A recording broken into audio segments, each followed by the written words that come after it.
Subscribe the Motegaonkar Sir's RCC YouTube channel and press the bell icon for latest updates and videos.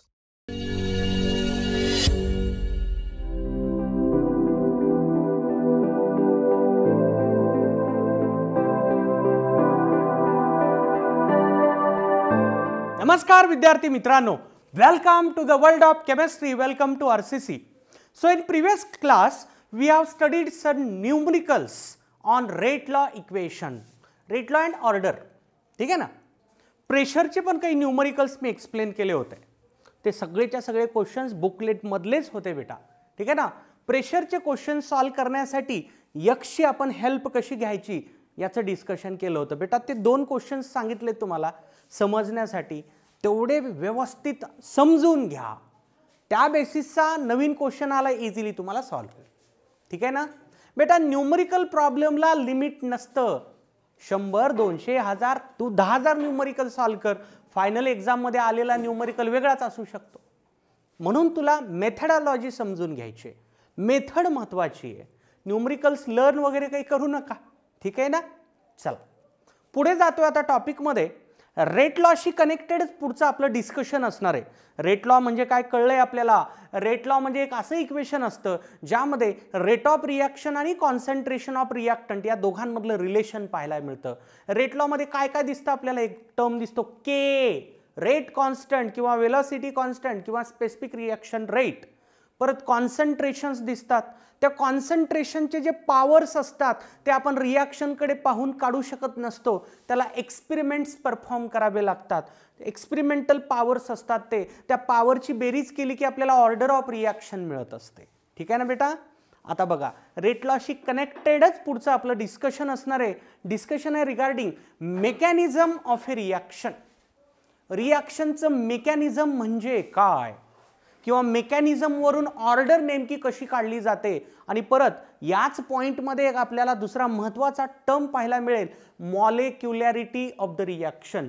मॉलिक्युलॅरिटी of the reaction. ठीक आहे ना. चला बघा. Depending upon number of steps involved in the reaction, chemical reactions are of two types. म्हणजे एखाद्या chemical रिॲक्शनच्या नेमक्या steps किती आहेत. एखादी केमिकल रिॲक्शन एका स्टेपमध्ये कंप्लीट होतीये का एकापेक्षा जास्त स्टेपमध्ये कंप्लीट होतीये, त्या बेसिसवर केमिकल रिॲक्शनचे दोन टाइप असतात. Type number 1 elementary reaction or simple reaction. Elementary reaction or simple reaction ही अशी रिॲक्शन असते जी एकाच स्टेपमध्ये कंप्लीट होऊन जाते. Takes place in one step. Single step reaction, एकाच स्टेपमध्ये कंप्लीट होणारी रिॲक्शन म्हणजे काय, इलेमेंटरी रिॲक्शन किंवा सिंपल रिॲक्शन. एक्झाम्पल लिहिले पहा मी. O2F2. O2F2 ब्रेक होतो O2 आणि F2 मध्ये. एकाच स्टेपमध्ये होऊन जातं हे काम. एका स्टेपमध्ये कंप्लीट होणारी ही रिॲक्शन आहे. म्हणून याला मी काय म्हणणार बेटा, इलेमेंटरी रिॲक्शन. Elementary reaction. ठीक आहे ना. बघा दुसरा type complex reaction. Complex reaction कशाला म्हणतात, उलट असेल आता. एकापेक्षा जास्त स्टेपमध्ये जी रिॲक्शन कंप्लीट होते त्याला म्हणतात complex reaction. Takes place in more than one step.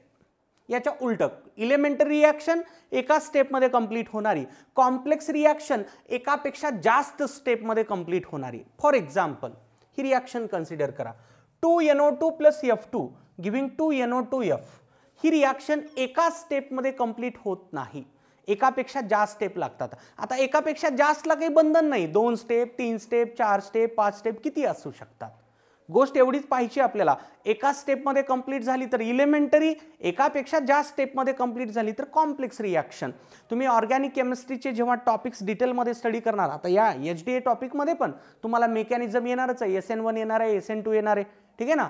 किंवा पुढचे अल्कोहोल, फिनॉल, इथर टॉपिक असतील, अल्डिहाइड, कीटोन टॉपिक असेल, त्यामध्ये तुम्हाला भरपूर मेकॅनिझम्स पाहायला मिळतील ऑर्गॅनिक रिॲक्शनचे. मोर दॅन वन स्टेपमध्ये ज्या रिॲक्शन्स कंप्लीट होत असतात ना त्यांना म्हणतात कॉम्प्लेक्स रिॲक्शन. आता मेकॅनिझमची डेफिनेशन बघा. मेकॅनिझम म्हणजे नेमकं काय. The different steps in which complex reaction takes place is called mechanism of that particular reaction. Complex reaction ज्या स्टेप्स मधून कंप्लीट होते त्या स्टेप जर आपण लिहिल्या त्याला म्हणायचं असतं मेकॅनिझम ऑफ द रिॲक्शन. समजा एक काहीतरी कॉम्प्लेक्स रिॲक्शन आहे, ती 3 स्टेपमध्ये कंप्लीट होते, तर त्याच्या 3 स्टेप जर मी लिहिल्या तर त्याला मी म्हणणार mechanism of that particular reaction. आलं का लक्षात? कॉम्प्लेक्स रिॲक्शन ज्या वेगवेगळ्या स्टेप्समध्ये कंप्लीट होत असते त्यालाच काय म्हणायचं असतं बेटा? Mechanism of the reaction. Different steps involved in the complex reaction. आता पहा महत्त्वाचा पॉईंट, मेकॅनिझम ऑफ रिॲक्शन मधली प्रत्येक स्टेप ही स्वतः इलेमेंटरी असते. बघा पॉइंट बघा, लक्षात घ्या. each step of mechanism of complex reaction is elementary reaction. Each step of mechanism of complex reaction is an elementary reaction. समजण्यासाठी एक एक्झाम्पल, हेच एक्झाम्पल बघा बेटा. 2NO2 plus F2 giving 2NO2F. ही कॉम्प्लेक्स रिॲक्शन आहे, म्हणजे एकापेक्षा जास्त स्टेपमध्ये कंप्लीट होते. तर ही पर्टिक्युलर रिॲक्शन 2 स्टेपमध्ये कंप्लीट होते. बघा या 2 स्टेप काय आहेत. पहिली स्टेप बघा, NO2 plus F2 giving NO2F plus F. आता हा F नावाचा जो स्पेसिस आला ना, याला म्हणायचं असतं इंटरमिडिएट. याला काय म्हणायचं असतं? इंटरमिडिएट.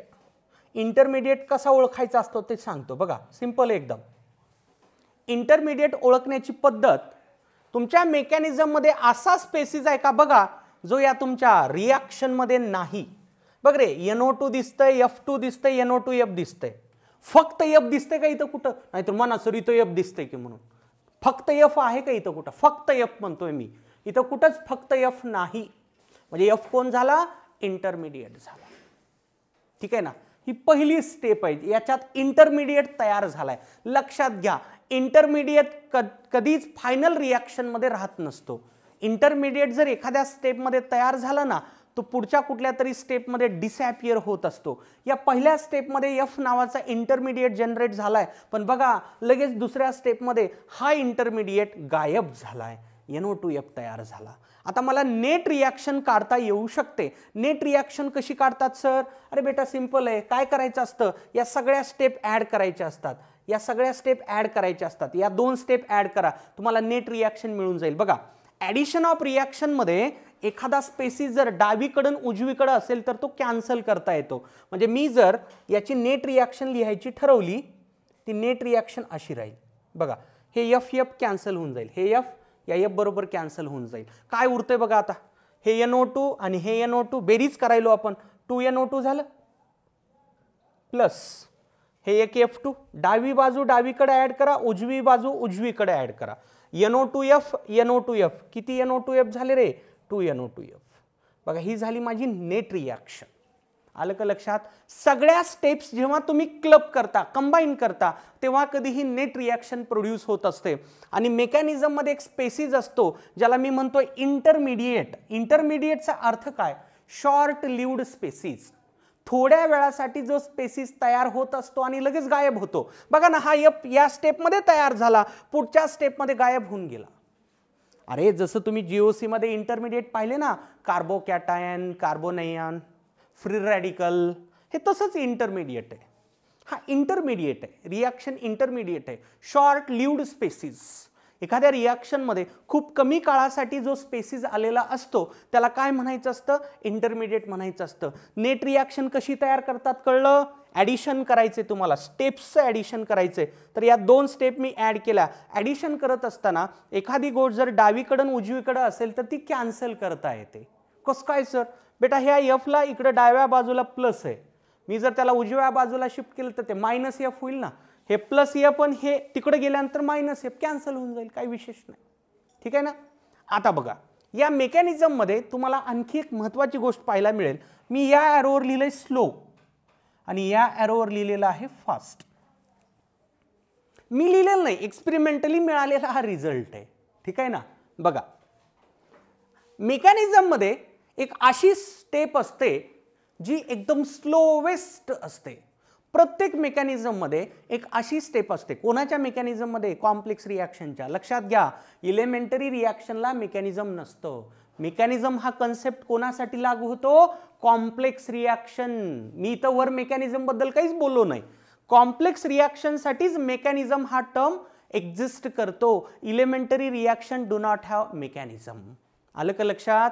बघा, कॉम्प्लेक्स रिॲक्शनच्या मेकॅनिझममध्ये एक अशी स्टेप असते जी स्लो असते, ठीक आहे. The rate of complex reaction, कुठल्याही कॉम्प्लेक्स रिॲक्शनचा जो रेट असतो depends upon the slowest step. आता या पर्टिक्युलर रिॲक्शनचा जो रेट असेल, ही स्टेप पहिली स्लो आहे, ही दुसरी फास्ट आहे, कोणत्या स्टेपवर डिपेंड असेल? पहिल्या स्टेपवर डिपेंड असेल.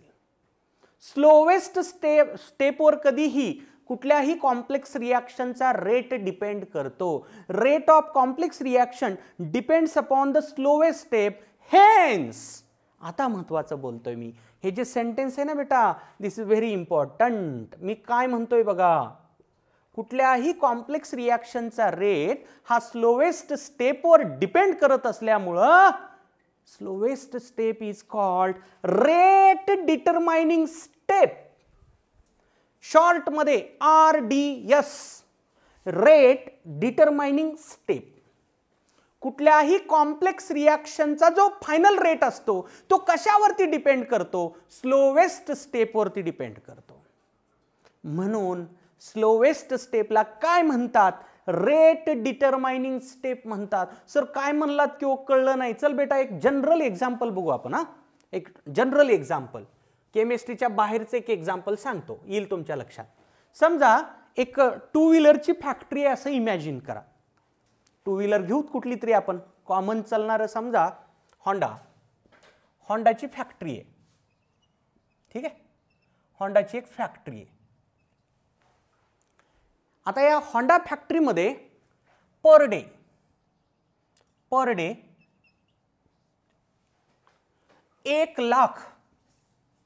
1 लाख हँडल्स बनतात. हँडल कळते ना, ठीक आहे ना, जे धरतो आपण ते. 1 लाख हँडल्स बनतात. 5 लाख सीट कव्हर्स बनतात. मी हे ॲझ्युम करून सांगायलो, मला माहित नाही किती बनतात ते. एक आपण एक्झाम्पल म्हणून धरतोय. होंडा फॅक्टरी आहे, एका दिवसाला 1 लाख हँडल तयार करते, 5 लाख सीट कव्हर तयार करते. समजा 20,000 क्लच प्लेट तयार करते. क्लच असतो माहिती आहे ना गाडीला, क्लच प्लेट तयार करते. पण फक्त 100 इंजिन तयार करते.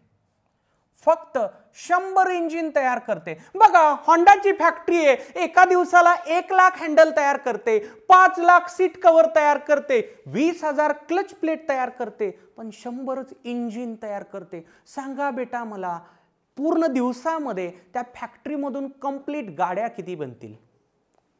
किती? 1 लाख, 5 लाख, 20,000 का 100?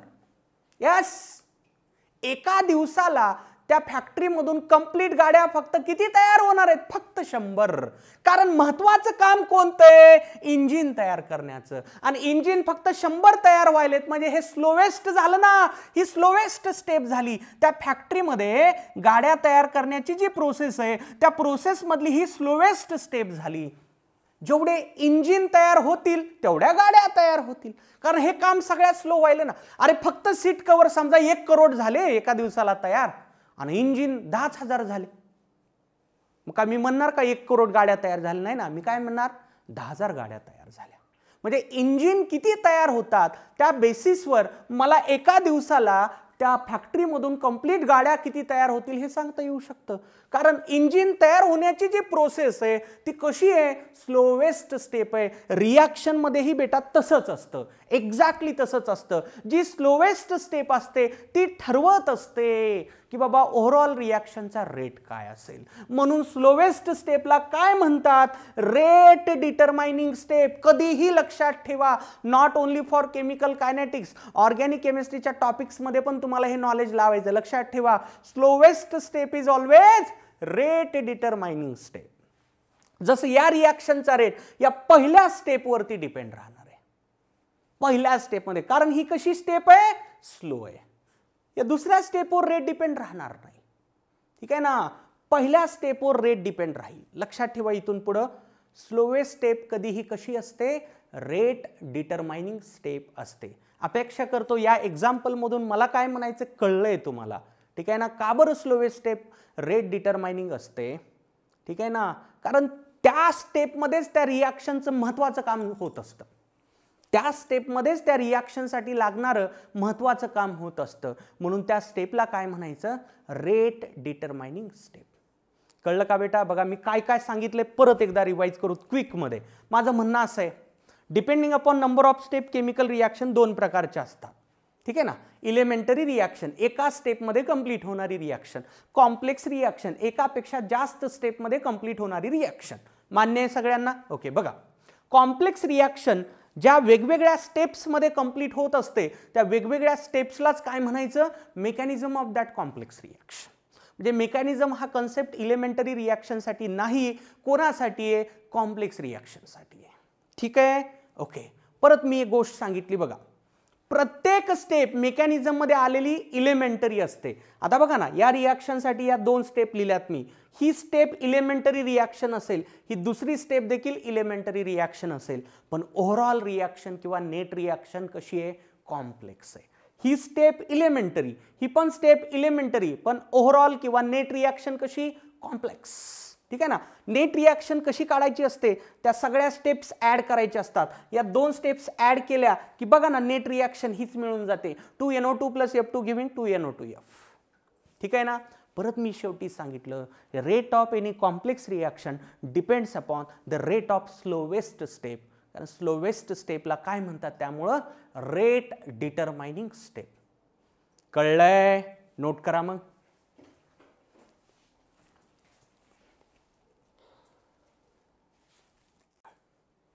पुढचं डिस्कशन पहा, मेकॅनिझमशीच कनेक्टेड आहे. Molecularity of a reaction, molecularity of a reaction. Actual concept सांगण्या अगोदर मॉलिक्युलॅरिटी म्हणजे काय हे पाहण्या अगोदर एक आपल्याला शॉर्टमध्ये थेरी पाहायची आहे, कोलिजन थेरी. डिटेलमध्ये ही थेरी वाटलं तर तुम्ही सिक्वेन्सचा माझा कंटेंट बघा, पुढे आहे. सेकंड लास्ट पॉइंट आहे या टॉपिकचा आपला, collision theory of reaction rate. डिटेलमध्ये तेव्हा मी सांगणारच आहे, आता थोडक्यात लक्षात घ्या, कारण कोलिजन थेरी मधूनच मॉलिक्युलॅरिटी असा कन्सेप्ट आलाय. काय सांगते कोलिजन थेरी? कोलिजन म्हणजे काय रे बेटा? टक्कर. टक्कर ही थेरी काय म्हणते बघा, समजा एक अशी रिॲक्शन आहे, A + B giving product P, समजा अशी जनरल काहीतरी रिॲक्शन आहे. ही रिॲक्शन कशी होत असते? ॲज पर कोलिजन थेरी ही रिॲक्शन होण्यासाठी काय करावं लागतं, A आणि B च्या पार्टिकल्समध्ये टक्कर व्हावी लागते, A आणि B च्या पार्टिकल्समध्ये कोलिजन व्हावे लागतात. लक्षात घ्या, थोडक्यात लक्षात घ्या, डिटेलमध्ये नंतर बघायचंय. कोलिजन थेरी काय सांगते, रिॲक्टंट पार्टिकल्समध्ये, रिॲक्टंट स्पेसिसमध्ये जेव्हा टक्कर होत असते तेव्हा केमिकल रिॲक्शन घडत असते. म्हणजे केमिकल रिॲक्शनसाठी कोण रिस्पॉन्सिबल आहे तर कोलिजन्स. जसं तुम्ही स्टेट्स ऑफ मॅटरमध्ये पाहिलं असेल, KTG मध्ये gases molecules are continuously in motion, they are colliding with one another. तसंच एक्झॅक्टली इथं तुम्हाला थिंक करायचंय, रिॲक्टंटमध्ये टक्कर झाली, रिॲक्टंटमध्ये टक्कर झाली की रिॲक्शन होत असते. रिॲक्टंट्समध्ये टक्कर होण्यामुळेच कधीही केमिकल रिॲक्शन कंप्लीट होत असते. तर केमिकल रिॲक्शनला कोण रिस्पॉन्सिबल असतं तर कोलिजन्स. लक्षात आलं का? एवढंच सध्याला तुम्हाला कन्सिडर करायचंय. डिटेलमध्ये या थेरीच्या आपण नंतर जाणार आहोत, शेवटी टॉपिकच्या, ठीक आहे ना. सध्याला एवढं लक्षात घ्या, collisions are responsible for chemical reaction. आता मी जातोय माझ्या ॲक्च्युअल डिस्कशनकडे, मॉलिक्युलॅरिटी ऑफ ए रिॲक्शन. बघा मॉलिक्युलॅरिटी म्हणजे काय, एखाद्या रिॲक्शनमध्ये जे काही ॲटम्स आलेत किंवा जे काही आयन्स आलेत किंवा मॉलिक्युल्स आलेत. आता रिॲक्टंट कधी कधी ॲटम्स असतात, कधी कधी आयन्स असतात किंवा कधी कधी मॉलिक्युल्स असतात. जे कोणी असू द्यात, काही इश्यू नाही. जे काही रिॲक्टंट स्पेसिस आहेत त्यांच्यामध्ये कोलिजन झाल्यामुळे रिॲक्शन होत असते. आताच मी सांगितलं तुम्हाला की रिॲक्टंट्समध्ये टक्कर झाल्यामुळे, कोलिजन झाल्यामुळे केमिकल रिॲक्शन घडत असते, ठीक आहे ना. आता बघा, ॲटम्समध्ये किंवा आयन्समध्ये, मॉलिक्युल्समध्ये कोलिजन झाल्यामुळे रिॲक्शन होत असते असं म्हणतोय आपण. किती ॲटम्समध्ये किंवा किती आयन्समध्ये किंवा किती मॉलिक्युल्समध्ये टक्कर झाली त्यालाच म्हणायचं त्या रिॲक्शनची मॉलिक्युलॅरिटी, ठीक आहे ना. बघा definition, the number of atoms, molecules or ions of reacting species, the number of atoms, molecules or ions of reacting species म्हणजे reactants that must collide one another, ज्यांच्यात कोलिजन व्हायलंय simultaneously so as to result in a chemical reaction. आणि त्यामुळेच काय घडणार आहे, chemical reaction. म्हणजे समजा एक्स आणि वाय या दोघांमध्ये रिॲक्शन व्हायली, एक्सचा एक पार्टिकल यायला, वायचे दोन पार्टिकल यायले आणि यांच्यात टक्कर व्हायली, तर मी या रिॲक्शनची मॉलिक्युलरिटी किती म्हणणार, 3. किती पार्टिकल्स मध्ये कोलिजन होतं त्यालाच म्हणतात त्याची मॉलिक्युलरिटी ऑफ द रिॲक्शन. अरे समजलं का नाही, सिंपल आहे रे, एकदम सिंपल आहे. मॉलिक्युलरिटी ऑफ रिॲक्शन म्हणजे काय, किती पार्टिकल्स मध्ये कोलिजन व्हायलं, ठीक आहे ना, ज्यामुळे रिॲक्शन घडणार आहे. तुमच्या आणखी क्लिअर होईल, थोडंसं वेट करा, मला काय म्हणायचं हे लक्षात येऊन जाईल तुम्हाला. आता मॉलिक्युलरिटी ऑफ रिॲक्शन हा कन्सेप्ट आपण परत इलेमेंटरी रिॲक्शन साठी स्टडी करूयात आणि कॉम्प्लेक्स रिॲक्शन साठी स्टडी करूयात. Case 1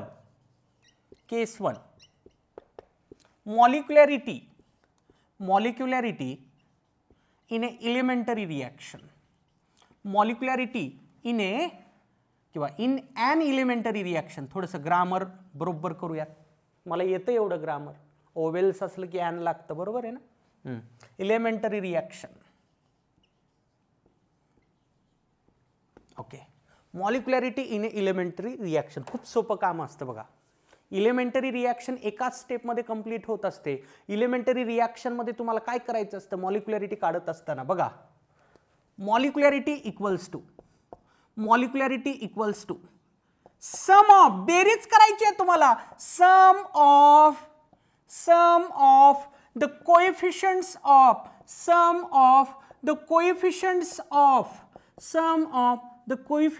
of reacting species in a balanced reaction.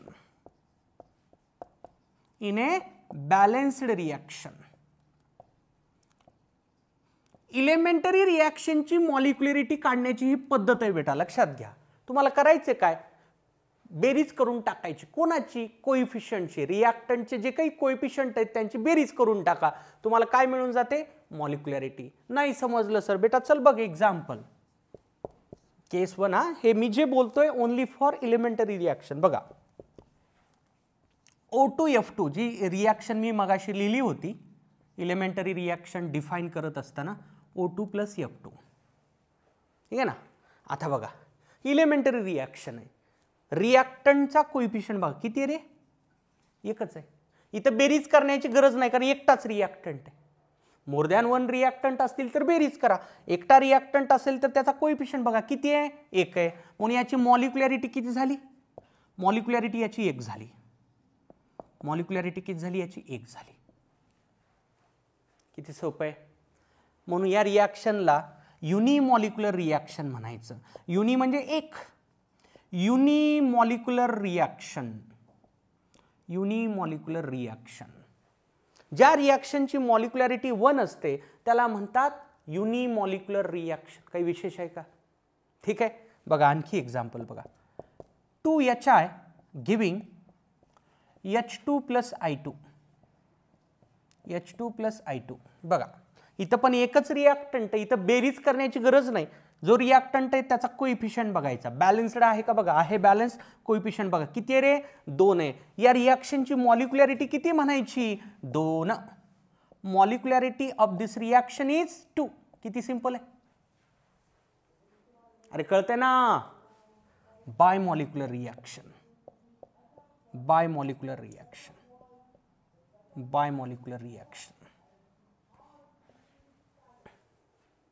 ठीक आहे ना, बायमॉलिक्युलर रिॲक्शन. बघा next, 2NO2 + F2,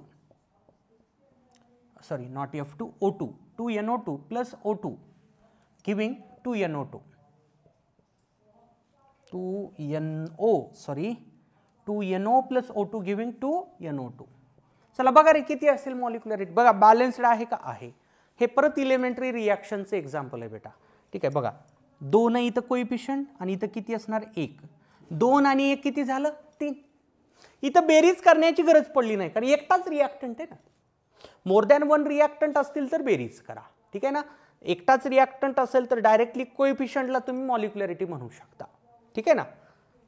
मॉलिक्युलॅरिटी equals to किती झाली रे, 2 + 1. मी समजण्यासाठी लिहितो असं 2 + 1 3.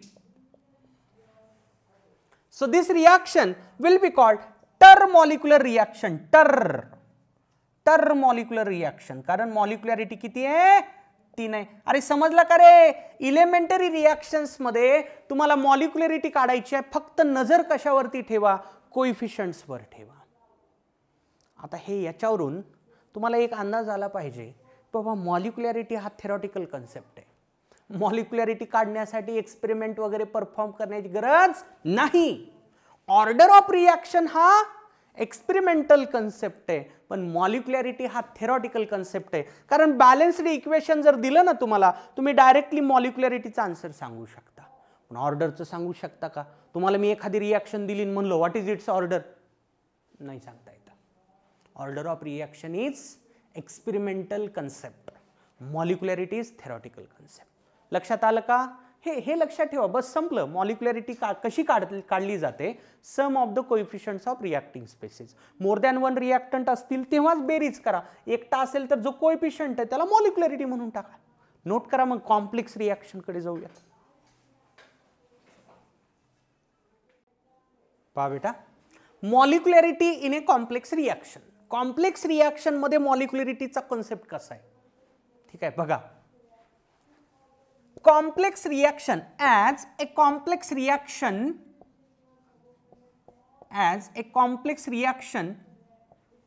takes place in more than one step,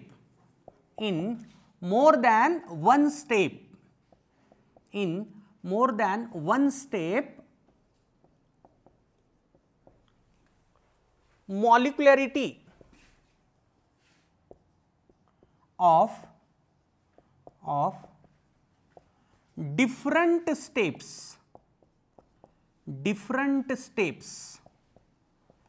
may be different,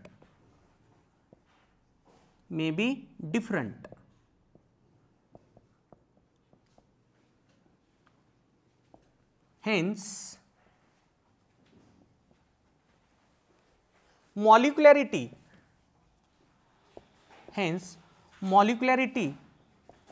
has no meaning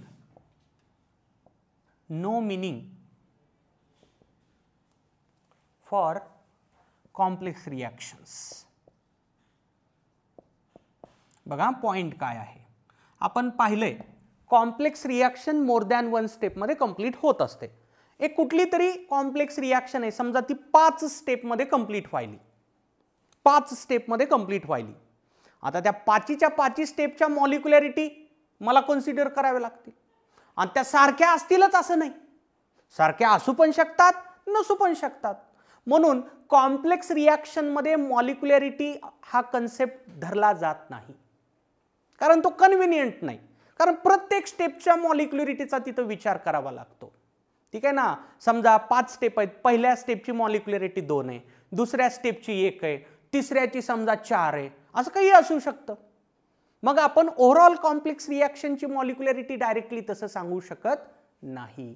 थोडक्यात लक्षात घ्या, मॉलिक्युलॅरिटी हा कन्सेप्ट इलिमेंटरी रिॲक्शनला कन्व्हिनियंटली अप्लाय करता येतो, कारण ती एकाच स्टेपमध्ये होत असते. एक स्टेप माहिती असते, त्या स्टेपचे कोएफिशियंट्स बघा, मॉलिक्युलॅरिटी तुम्हाला मिळून जाईल. कॉम्प्लेक्स रिॲक्शनसाठी मॉलिक्युलॅरिटी हा कन्सेप्ट अप्लाय करणं इनकन्व्हिनियंट आहे. म्हणजे तुम्हाला जर क्वेश्चन विचारला मॉलिक्युलॅरिटी ऑफ रिॲक्शन हा कन्सेप्ट कोणत्या प्रकारच्या रिॲक्शनला लागू होतो, तर तुमचं आन्सर असलं पाहिजे इलेमेंटरी रिॲक्शन, कारण ती ती रिॲक्शन एकाच स्टेपमध्ये कंप्लीट होते. कॉम्प्लेक्स रिॲक्शन मोर दॅन वन स्टेपमध्ये कंप्लीट होते, आणि प्रत्येक स्टेपची मॉलिक्युलॅरिटी सेम असू पण शकते, नसू पण शकते, आपण सांगू शकत नाही ती. त्यासाठी त्याचं मेकॅनिझम बघावं लागेल, ठीक आहे ना. प्रत्येक स्टेपची जर मॉलिक्युलॅरिटी सेम असली तर मग ओव्हरऑल मॉलिक्युलॅरिटी सांगायला काही प्रॉब्लेम नाही. समजा 5 स्टेप आहेत आणि 5 स्टेपची मॉलिक्युलॅरिटी 2 आहे, ओव्हरऑल मॉलिक्युलॅरिटी 2 म्हणायला हरकत नाही. पण समजा वेगवेगळं असलं तर प्रॉब्लेम येतो. सो मॉलिक्युलॅरिटी हा कन्सेप्ट इलेमेंटरी रिॲक्शनला कन्व्हिनियंटली ॲप्लिकेबल करता येतो, पण कॉम्प्लेक्स रिॲक्शनसाठी कन्व्हिनियंटली अप्लाय करता येत नाही. पण त्यामध्ये एक छोटासा आपण यूज करू शकतो परत एकदा स्लोवेस्ट स्टेपचा. आता मी काय सांगणार आहे ती बघा बघा, very important note.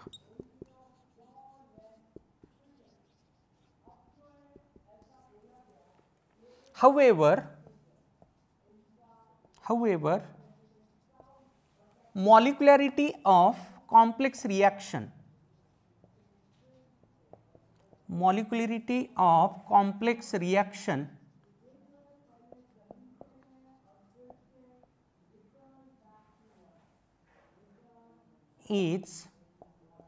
is the molecularity of slowest step. Is the molecularity of slowest step म्हणजेच रेट डिटरमाइनिंग स्टेप. पॉइंट लक्षात घ्या, पॉइंट लक्षात घ्या. तुम्हाला कॉम्प्लेक्स रिॲक्शनची मॉलिक्युलॅरिटी मी म्हणतोय कन्व्हिनियंटली सांगता येत नाही, पण सांगता येतच नाही असं मी म्हणलं नाही. कॉम्प्लेक्स रिॲक्शनची पण मॉलिक्युलॅरिटी सांगता येऊ शकते, पण त्याच्यासाठी मला मेकॅनिझम दिलं गेलेलं पाहिजे. मग मी काय करणार, त्या मेकॅनिझममध्ये रेट डिटरमाइनिंग स्टेप कोणती हे पाहणार. मेकॅनिझममध्ये रेट डिटरमाइनिंग स्टेप कोणती हे पाहणार, कारण रेट डिटरमाइनिंग स्टेप कोणती असते रे बेटा, स्लोवेस्ट स्टेप असते. त्या स्लोवेस्ट स्टेपची तुम्ही मॉलिक्युलॅरिटी काढा. Molecularity of slowest step will be molecularity of complex reaction. ठीक आहे का? इलेमेंटरी रिॲक्शनला एवढं लांबलचक काम करण्याची गरज नव्हती बेटा.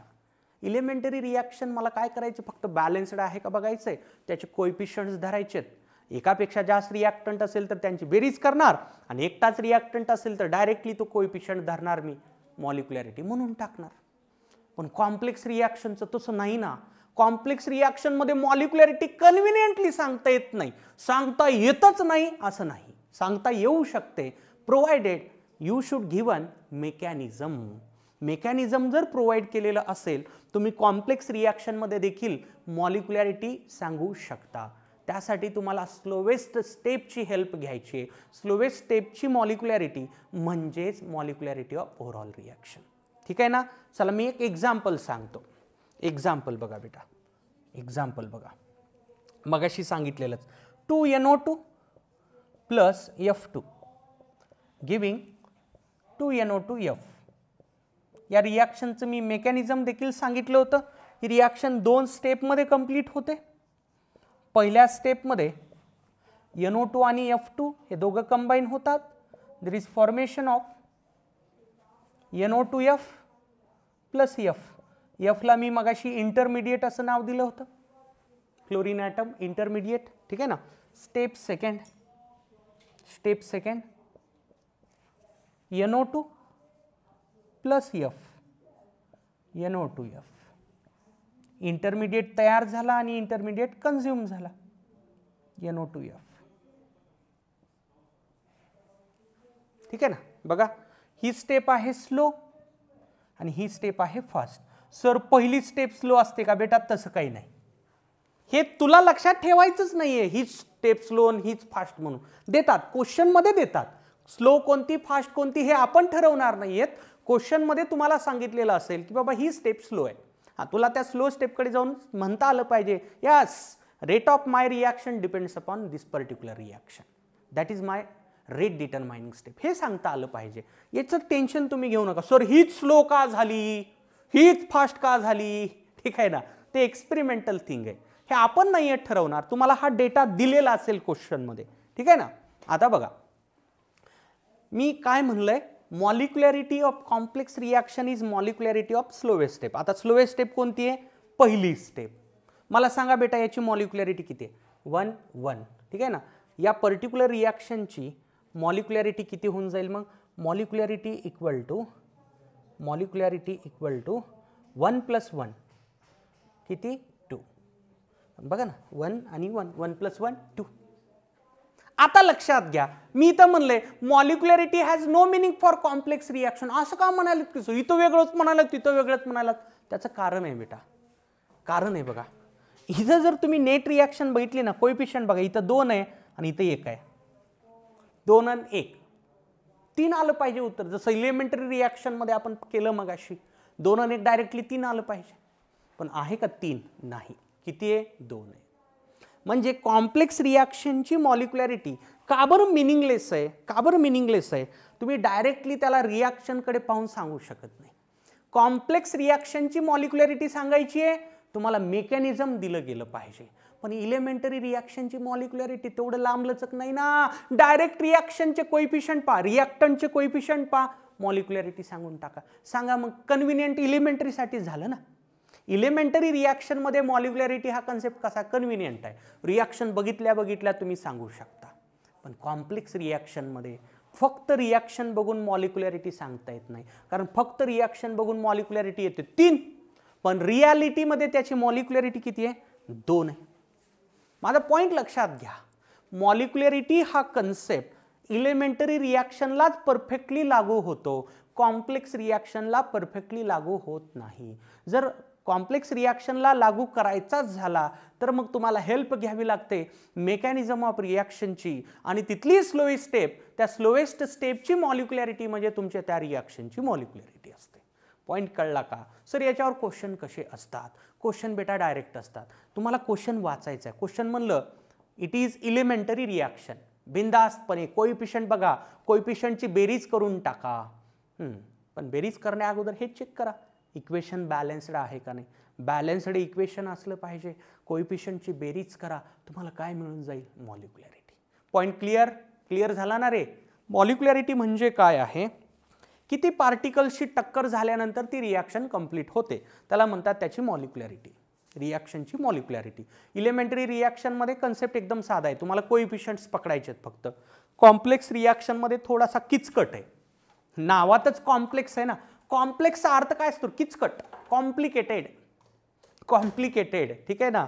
तिथं तुम्हाला मेकॅनिझमची हेल्प घ्यावी लागते.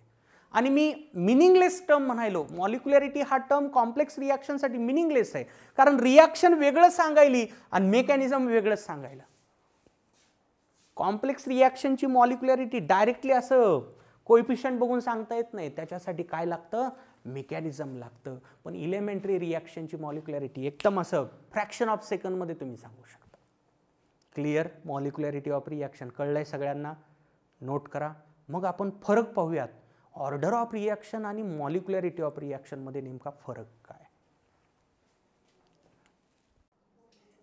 पहा बेटा, difference between molecularity of reaction and order of reaction. रिॲक्शनची मॉलिक्युलॅरिटी आणि रिॲक्शनची ऑर्डर यामध्ये नेमका फरक काय? ठीक आहे, बघा. पहिला डिफरन्स ॲज पर रूलच आहे, कधी तुम्ही 10th पर्यंत पाहिलेला असेल. डिफरन्स जर सांगायचा झाला पहिला पॉईंट कधी डेफिनेशनच असतो, मी डेफिनेशनच सांगितलेलं आहे. बघा मॉलिक्युलॅरिटीची definition, the number of reacting species which must collide simultaneously to result in a reaction. बरोबर आहे ना. ज्या रिॲक्टिंग स्पेसिसमध्ये कोलिजन्स झाल्यामुळे रिॲक्शन कंप्लीट होत असते त्याला आपण म्हणतो molecularity. Order of reaction it is the sum of the powers, पॉवरची बेरीज आहे, घातांकाची बेरीज आहे.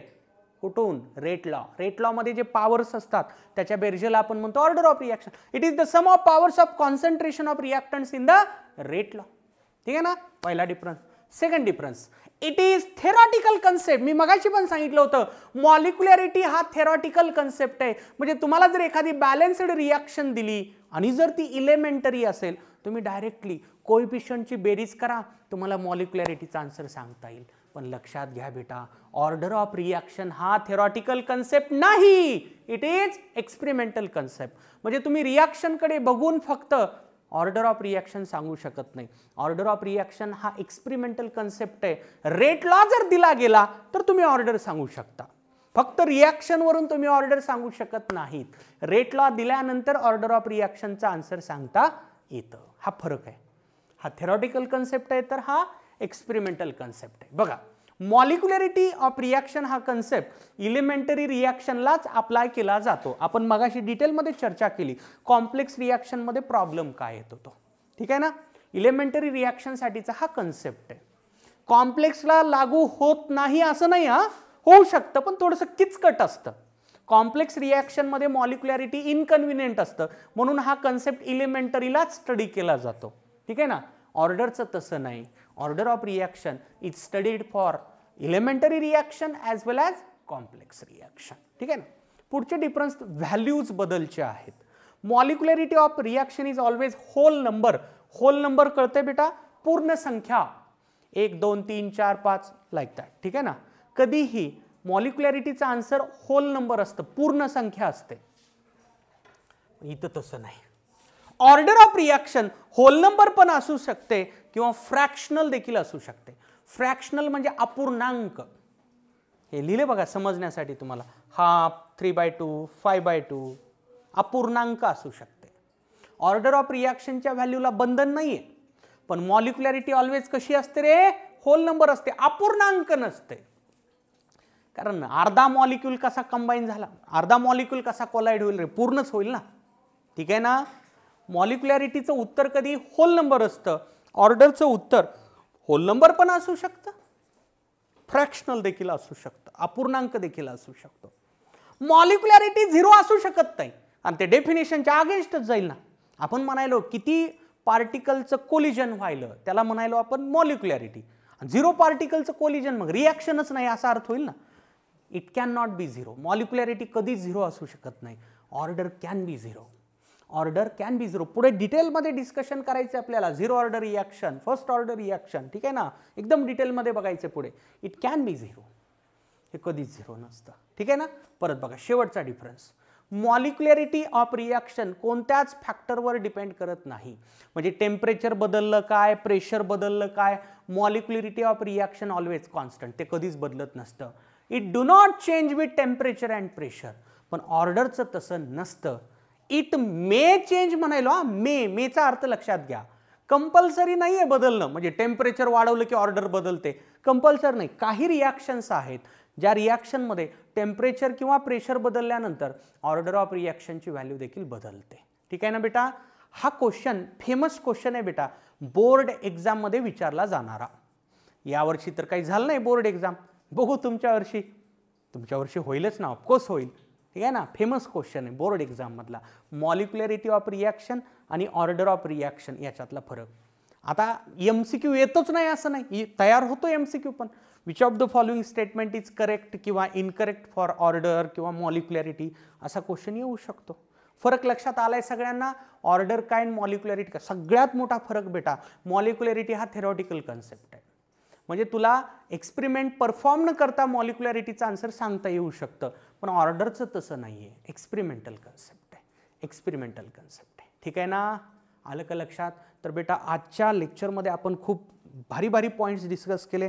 मेकॅनिझम ऑफ रिॲक्शन म्हणजे काय स्टडी केलं, मॉलिक्युलॅरिटी ऑफ रिॲक्शन म्हणजे काय स्टडी केलं, परत आता हा पॉईंट डिस्कस केला मॉलिक्युलॅरिटी आणि ऑर्डरमधला फरक.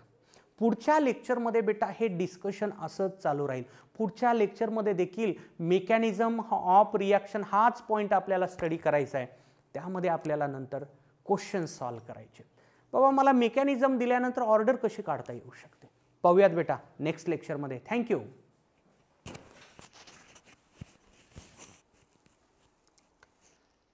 जपली उत्तम निकालाची कायम परंपरा, जपली उत्तम निकालाची कायम परंपरा. RCC म्हणजे युगानुयुगे उत्तुंग यशोधारा.